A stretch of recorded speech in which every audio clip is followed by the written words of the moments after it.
बाबू जी का जो जन्म है वो जोधपुर जिले के अंदर एक गांव पड़ता है कोलूमंड, वहां पर हुआ था। बर्थ पैलेस, इनके जो पिताजी थे उनका नाम था धांधल जी, इनकी जो मम्मी थे उनका नाम था कमला दे। राजस्थानी भाषा में देवी को शॉर्ट फॉर्म में दे लिख दिया करते थे, तो वास्तव में कमला देवी नाम है पर ये कमला दे हो गया। पत्नी का नाम था फूलम दे या सुप्यार दे।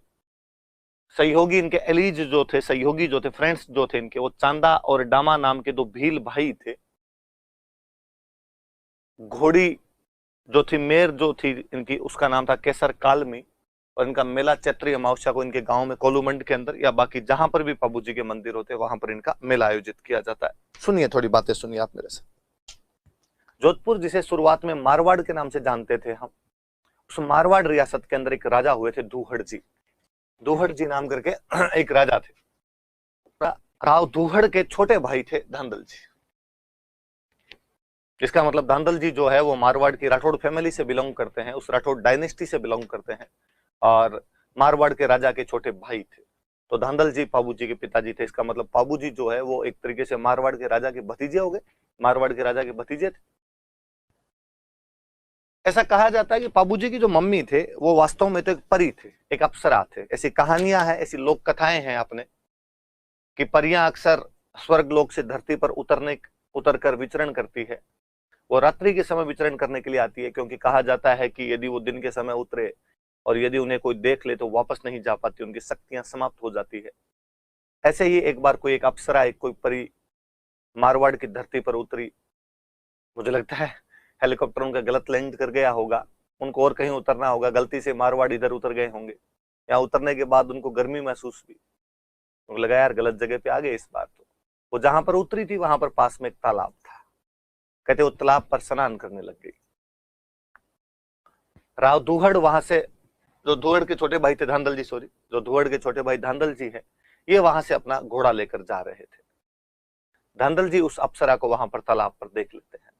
ऐसा कहा जाता है कि यदि उनको कोई मनुष्य देख ले तो वापस नहीं जा पाती वो। उस अप्सरा ने कहा कि धांधल जी, आपने ये धांधली की मेरे साथ में थोड़ा, और आपने मुझे देख लिया, अब मैं वापस नहीं जा पाऊंगी। अप्सरा थी तो बेहद सुंदर थी। धांधल जी ने कहा कि वापस मत जाइए, आप मेरे से शादी कर सकते हैं। परी धांधल जी से शादी कर लेती है। समयानुसार उनके एक पुत्र उत्पन्न होता है जिसका नाम पाबू रखा गया। पाबू जी बेहद हैंडसम थे, बहुत सुंदर थे।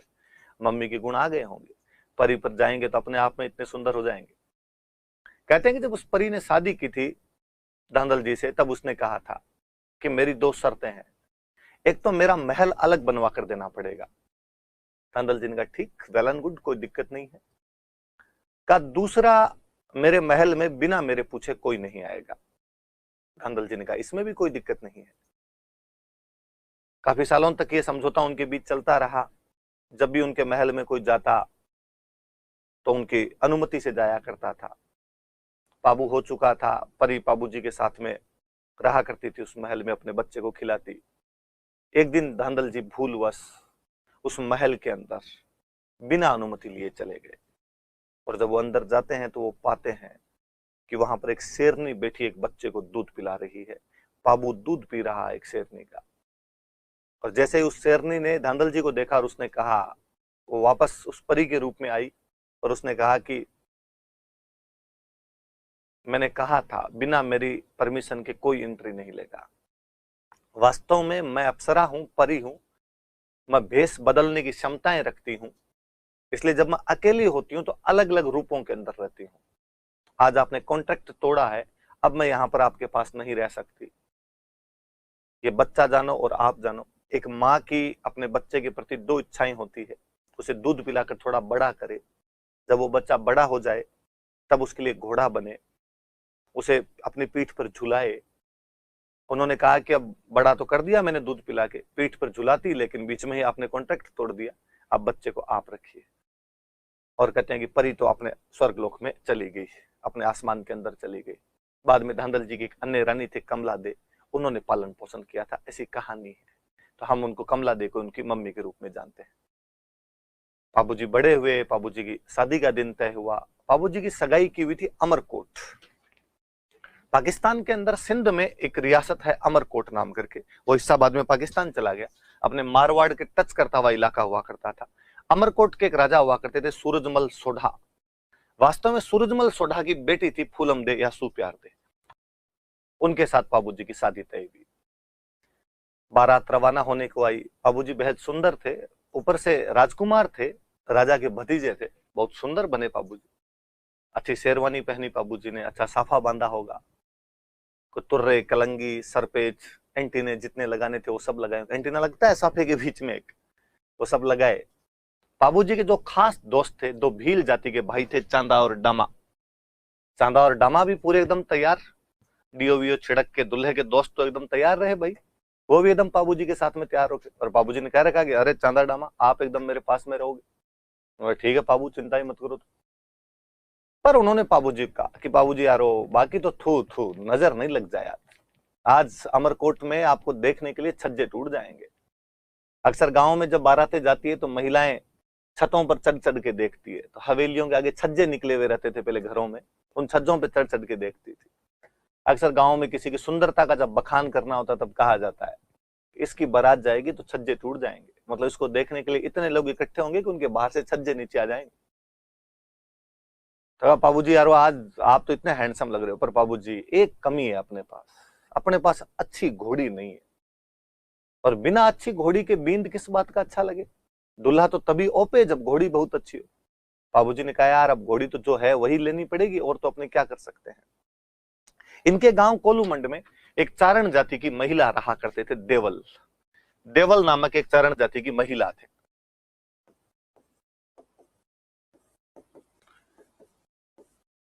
और उन देवल चारिणी के पास में एक बहुत अच्छी घोड़ी थी, जिस घोड़ी का नाम था केसर कालमी। ये केसर कालमी वास्तव में देवल की घोड़ी थी। देवल नाम की एक महिला थी इनके गांव के अंदर, चारण जाति की एक महिला थी, उनकी घोड़ी थी। और चांदा डामा ने बाबूजी कहा कि बाबूजी यदि अपने को मां देवल वो घोड़ी दे दे तो उससे अच्छा तो कुछ ही नहीं हो अपने पास। बात करो जाके। देवल के पास गए और देवल को जाके कहा कि देवल भाई बाबूजी की बारात जा रही है, बाबूजी के पास अच्छी घोड़ी नहीं है, केसर कालमी जैसी घोड़ी आसपास के क्षेत्र में नहीं है। यदि आप केसर कालमी दे देंगे तो बाबूजी उस घोड़ी पर बैठकर जाएंगे, कितने सुंदर लगेंगे, कितने अच्छे लगेंगे। आप अपनी केसर कालमी दे दीजिए। उनके पास बहुत सारी गायें थी, देवल अपने पास बहुत सारी गायें रखा करते थे। जब ग्वाला उनकी गायों को चराने के लिए जाया करता था तब घोड़ी पर बैठकर जाता। और देवल ने कहा कि राजकुमार की शादी में मैं किसी चीज के लिए मना तो क्यों ही करूं, पर मेरा जो ग्वाला है वो घोड़ी लेकर जाता है गायों को चराने के लिए। उन दिनों गायों की लूटपाट बहुत हुआ करती थी, और कल को खुदा ना खास्ता गायों की लूटपाट हो तो मेरा ग्वाला फटाफट भाग के तो आए, आके कहे तो सही कि गायों की चोरी हो गई, पीछे से गांव वाले हथियार लेके तो जाए, गायों को बचा कर तो लाए। और यदि आप घोड़ी ले गए, कल को गायों की लूटपाट हो गई तो मैं गायों को कैसे बचाऊंगी। चांदा और डामा निराश होकर बाबूजी के पास है और बाबूजी को आकर कहा कि बाबूजी देवल ने ये जवाब दिया है, एक बार आप ट्राई करके देखो, क्या पता आप खुद जाओ तो देवल पिघल जाए। बाबूजी गए और बाबूजी ने जाकर कहा कि देवल आप घोड़ी दे दीजिए, मैं आपकी गायों की रक्षा का वचन देता हूं। देवल ने कहा कि बाबूजी आप कैसे गायों की रक्षा कर पाएंगे, आप वहां जाएंगे बारात लेकर, उन बारात में स्वागत के अंदर खो जाएंगे, आप अपनी शादी के अंदर खो जाएंगे, वहां पर नई दुल्हन से बातें करेंगे, वहां कैसे मेरी गायों की रक्षा करोगे आप। बाबूजी ने कहा कि मैं आपको वचन देता हूं कि मैं यहां से जा रहा हूं, रास्ते में यदि मुझे समाचार मिला कि देवल की गायों की चोरी हो गई, मैं बीच रास्ते से वापस लौट कर आऊंगा। मैं यदि वहां पहुंचा और वहां पहुंचने के बाद यदि मुझे पता चला कि मैं तोरण मारने वाला हूं, उसी टाइम पता चला कि देवल की गायों की चोरी हो गई, लूट हो गई, मैं बिना तोरण मारे वापस आ जाऊंगा। मैं खाना खाता हुआ तो खाना छोड़ दूंगा, मैं नहाता हुआ तो नहाना छोड़ दूंगा, इवन यदि मैं फेरे ले रहा हूंगा तो मैं फेरे छोड़कर वापस आ जाऊंगा, आपकी गायों की रक्षा करूंगा। देवल ने कहा कि बाबूजी जब इतना कह रहे हो तो घोड़ी ले जाइए आप। बाबूजी केसर कालमी लेकर गए। केसर कालमी वाकई जितनी मैंने वर्णित की उससे भी ज्यादा सुंदर घोड़ी थी। पहले गांव के अंदर जब दूल्हा घोड़ी को लेकर जाया करता था तो घोड़ी को नचाया करते थे, दूल्हा घोड़ी को डांस करवाया करता था। अब तो क्या करवा ले, अब तो दूल्हे यूं दुबले पतले मरे हुए से होते हैं, घोड़ी गिरा दे कहीं पे तो अब तो दूल्हे को दो दोस्त इधर से पकड़ के खड़े रहते हैं कि तू टिके रहे, 5 एक मिनट का मामला है, बाद में हम तेरे को दोनों हाथों से पकड़ के उतार लेंगे। पहले थोड़े रांगड़ आदमी हुआ करते थे जी, दिल के डाकी हुआ करते थे, वो घोड़ी पे बैठते तो भी यूं अच्छे लगते थे। बाबूजी उसी प्रकार के नौजवान थे। और बाबूजी वहां पहुंचे और कहते वाकई बाबूजी को देखने के लिए दूर दूर से लोग आए थे। और घोड़ी की भी उतनी चर्चाएं, अरे क्या घोड़ी आई है। पहले बारातें जाया करती तो घोड़ियों की दौड़ करवाया करते। कहते उस दिन जब घुड़दौड़ करवाई गई अमरकोट के घोड़ों के बीच में और बाबूजी की कैसर कालमी के बीच में, कैसर कालमी फिर जीत के आई थी। जबकि कैसर कालमी इतनी दूर चल के गई थी और अमरकोट वालों के घोड़े एकदम खड़े खड़े वहां पर लाए गए थे।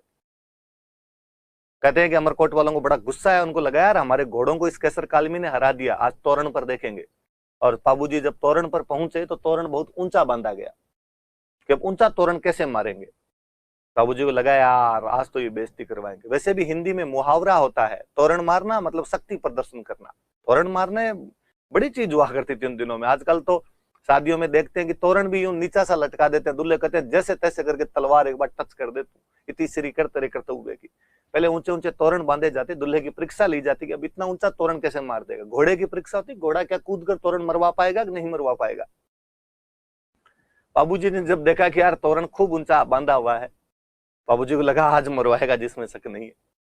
पर बाबूजी अपने केसर कालमी पे हाथ फेरते हैं और कहते हैं कि मत ना दीजे केसर थारो मारो पोत, ए केसर आज तेरा और मेरा भेद मत दे देना, मत ना लजाए आज राठौड़ा री जातड़ी। कि केसर आज राठौड़ों की उस जाति को लज्जित मत कर देना, मारवाड़ के वंश को लज्जित मत करना, आज तू तेरा जोहर दिखा, आज मेरे से तोरण मरवा दू। बाबूजी ढोल बजाने वाले को कहते हैं कि ढोली रा छोरा तू तो मदरो ढोल बजा, कोई ढोल रे धमाके मारे केसर घोड़ी नाच सी। केसर नाचती है, बाबूजी उस केसर की लगाम खींचते हैं, केसर अपने दोनों पैरों को अमरकोट के गढ़ के कंगूरों पर टिका देती है, ईंटें साथ में लाती है गढ़ की। बाबूजी आराम से तोरण मारते हैं। वहां जितनी महिलाएं पुरुष खड़े थे वो बाबूजी के उस अद्भुत कर्तव्य को देख रहे थे कि क्या यार सजीला नौजवान आया, वाकई जवाई आया, बड़े खुश हुए।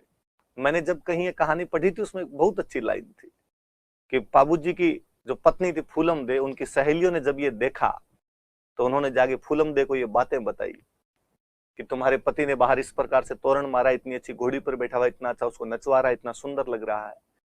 फूलम दे मन ही मन बड़ी राजी हो रही थी। कोई नवयुवती इस बात से क्यों ना राजी हो कि उसे शादी करने के लिए जो आया वो वाकई सपनों का राजकुमार है। पर बाबूजी फेरों के अंदर गए, बाबूजी फेरे लेने लगे। अभी केवल 3 फेरे संपन्न हुए थे। इतने में देवल खुद वहां पर पहुंचे, जो मैंने लिखा इधर नाम देवल, जिनकी वो घोड़ी थी। देवल खुद वहां पहुंचे और उन्होंने रोते रोते बाबूजी को कहा कि मैंने कहा था आपको मेरी घोड़ी मत लेकर जाइए, मैंने कहा था मेरी गायों को लूट ले जाएंगे कोई। उस दिन तो बड़ी बड़ी बातें कर रहे थे वहां बैठकर कि हम जहां कहीं होंगे वहां से वापस आ जाएंगे। अब मेरी गायों को लूट के चला गया, मेरा सर्वस्व नाश हो गया, मेरे पास गायों का अतिरिक्त क्या था, और तुम यहाँ पर बैठकर इन फेरों का आनंद ले रहे हो, तुम यहाँ पर गीत सुन रहे हो, शर्म आनी चाहिए तुम्हें। उन्होंने बाबूजी को डायलॉग सुनाए। बाबूजी ने पूछा कि माँ देवल गायें कौन ले गया आपके, आप बताइए। मैं आपको वचन दे के आया था कि मैं आपकी गायों की रक्षा करूंगा, निश्चित तौर पर मैं आपकी गायों की रक्षा करूंगा। उन्होंने कहा कि मेरी गायों को जींदराव खिंची ले गया। जींदराव खिंची जायल के राजा थे। नागौर में जो जायल पड़ता है यहां के राजा हुआ करते थे जींदराव खिंची। कि जींदराव खिंची जो है वो मेरी गायों को ले गया। वैसे जींदराव खिंची बाबूजी के रियल बहनों ही लगते थे। बाबूजी की जो बहन है उनकी शादी जींदराव खिंची के साथ में की हुई थी। पर जींदराव खिंची की और बाबूजी के परिवार की उस शादी के बाद से बंदी बंद हो गई थी। इवन जींदराव खिंची बाबूजी की शादी में भी नहीं आए हुए थे।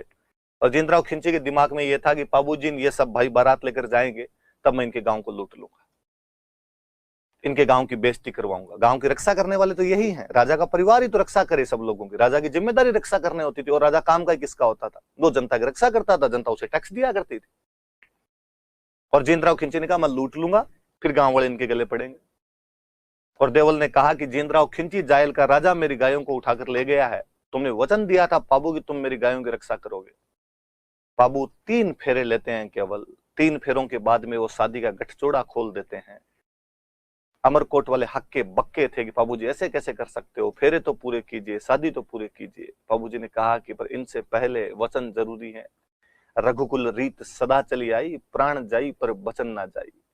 मैं बहुत पहले जब रवाना हुआ था तब देवल को ये वचन देकर आया था कि मैं तुम्हारी गायों की रक्षा करूंगा। वो गायों की रक्षा की जानी ज्यादा जरूरी है, वरना कभी लोग कभी किसी के वचनों पर विश्वास नहीं कर पाएंगे। बाबूजी वहां से लौटते हैं, पीछा करते हैं जींदराव खिलजी का। जोधपुर में एक और गांव पड़ता है देचू, उस देचू गांव के अंदर युद्ध करते हैं। बाबूजी गायें बचा लेते हैं वहां पर, अन्य व्यक्तियों के साथ गायें वापस पहुंचाते हैं। उस युद्ध में बाबूजी लड़ते हुए वीर गति को प्राप्त होते हैं। हम एक उस योद्धा को जो गायों की रक्षा के लिए लड़ता हुआ शहीद हो गया था, हम एक उस योद्धा को जो अपने वचनों की रक्षा के लिए लड़ने के लिए उतारू हो गया था, हम एक ऐसे योद्धा को जो शादी में फेरों के बीच से भी उठकर आ गया था, उसे लगा कि कर्तव्य से बढ़कर कुछ नहीं होता है, उसे लोक देवता के रूप में पूछते हैं। उन्हीं बाबूजी के बारे में हम पढ़ रहे हैं। 3 फेरों के बाद बाबूजी आ गए थे वापस। नोटिस करना कभी आप गांव के अंदर, ज्यादातर लोगों को पता होगा, जिनको नहीं पता हो, आज भी अपने राजस्थान में 4 फेरे लिए जाते हैं। शादियों में फेरे 4 ही होते हैं। ये 7 फेरे केवल फिल्मों में दिखाए जाते हैं, बाकी शादी में 4 फेरे लिए जाते हैं। और गांव में अक्सर ऐसा कहते हैं लोग कि बाकी 3 बाबूजी ले लिया। बाकी वाले 3 तो किसने ले लिए थे? बाबूजी ने ले लिए थे 3 फेरे। तो 3 उन्होंने ले लिए, तो बाकी अब 4 बचे, तो 4 हम ले लेते हैं। ये 7 फेरे वाला कंसेप्ट केवल फिल्मों में इनमें दिखाया जाता है। बॉलीवुड को देख देख के लोग भले ही कहें कि हमने 7 फेरे लिए हैं, बाकी फेरे गांव के अंदर मैंने तो जितनी शादियां देखी आसपास के अंदर, उनमें फेरे तो 4 होते हुए देखे। तो कहते भाई बाबूजी ने लिए थे 3 फेरे, बाबूजी वहां से लेके आ गए थे।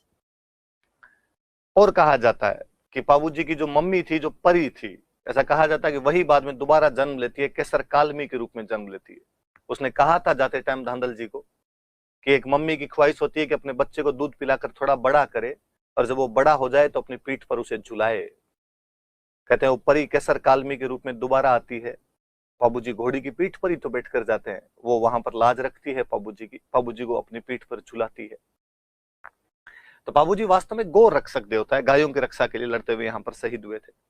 पर बाबूजी को हम वास्तव में एक ऊंट रक्षक देवता के रूप में भी पूछते हैं।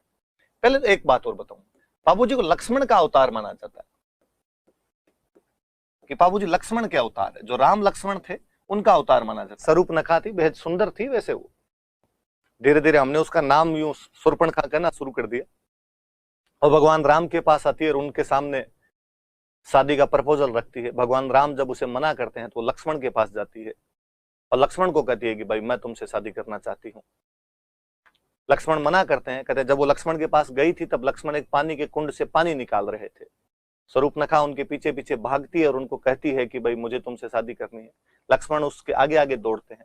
वो दोनों कुंड के चारों ओर 4 फेरे लगा लेते हैं, 4 चक्कर काट लेते हैं। उसके बाद जैसा कि आप कहानी जानते हैं, लक्ष्मण को गुस्सा आता है, लक्ष्मण उनकी नाक काट लेते हैं। स्वरूप नखा ने कहा कि अरे इतना भी क्या बड़ा दोस्त था, मैंने तो केवल तुम्हें शादी के लिए प्रपोज ही किया था।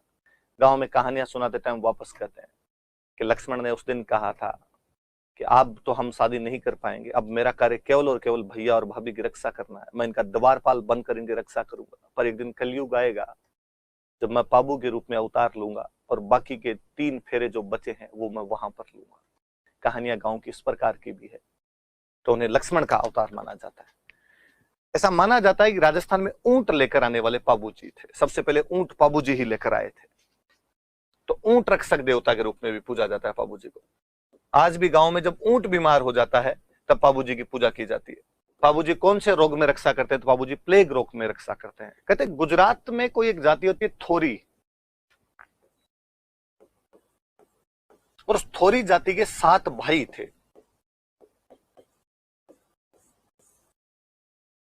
थोरी नाम की एक जाति होती है और उस थोरी नाम की जाति के 7 भाई थे। गुजरात में कोई बाघेला राजा था, उसके खिलाफ उनका कोई विवाद हो गया था, और राजा उन्हें दंड देना चाहता था। वो भागकर बाबूजी के पास आ गए थे, बाबूजी ने उनकी रक्षा की थी, उन्हें बचाया था। उस राजा को उन्हें कुछ भी नहीं करने दिया था। बाबूजी की जो फड़ है वो भील जाति के भोपे जो है वो रावण हत्ता वाद्य यंत्र के साथ गाते हैं।